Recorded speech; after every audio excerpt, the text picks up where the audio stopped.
Today, we're diving into a really fascinating shift happening in medicine. We're talking about the journey from art to algorithm. Now, does that mean we're replacing the art of clinical care? Not at all. We're going to see how data and precision are actually making it more powerful than ever.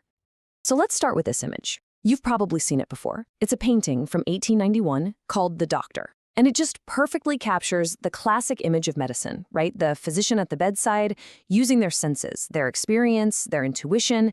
This has been the foundation for centuries.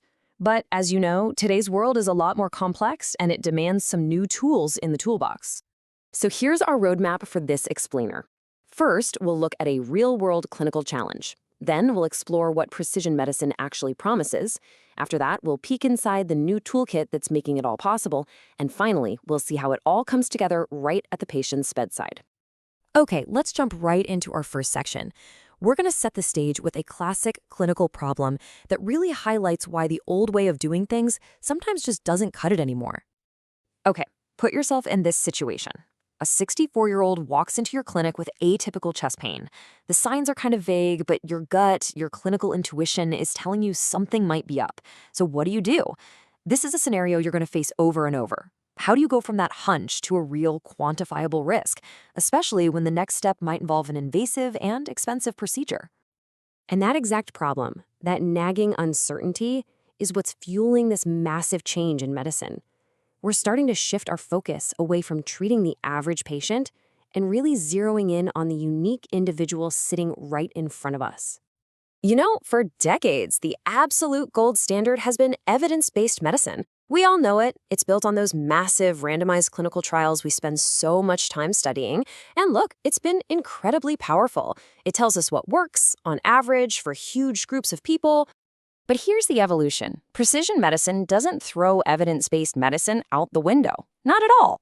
It's more like it gives it a super sharp focus. It asks a much more specific question. What is going to work best for this person with their unique genetic code, their specific environment, their lifestyle? This slide really just nails the difference. Think of it like a camera lens. Evidence-based medicine is the wide-angle shot. It gives you the big picture of a population. Precision medicine is the zoom lens. It lets you get a crystal clear, detailed view of one person. And you absolutely need both. Okay, so how do we actually do this? What are the actual tools in this new toolkit that let us get so personal with our care? Let's take a look under the hood. So how do we finally get a handle on that uncertainty we were talking about earlier? Well, the very first step is to take that clinical hunch and transform it into something we can actually measure, a real number. And the mathematical engine behind this is a concept called Bayes' rule. Now, if you're in training, you know this is a big deal. It sounds complicated, but the idea is actually pretty simple. It's a formal way to update your belief in something. You start with an initial probability, and then as new evidence, like a lab test, comes in, you use it to refine your guess. And this is how you make that math actually useful in a busy clinic.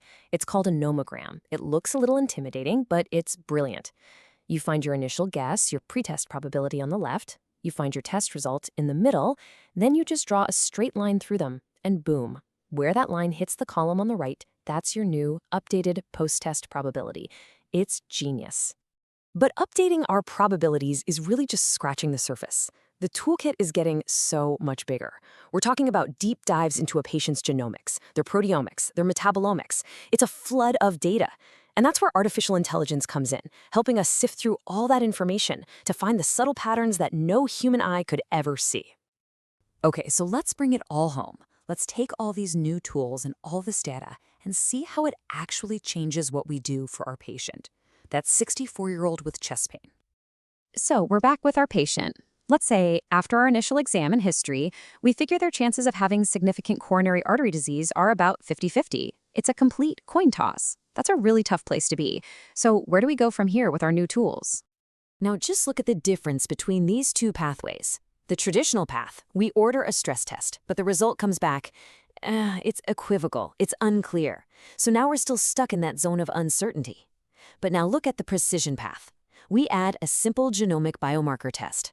That single piece of new data lets us update our probability from a 50% coin toss to over 90% certainty. And now we can confidently move forward.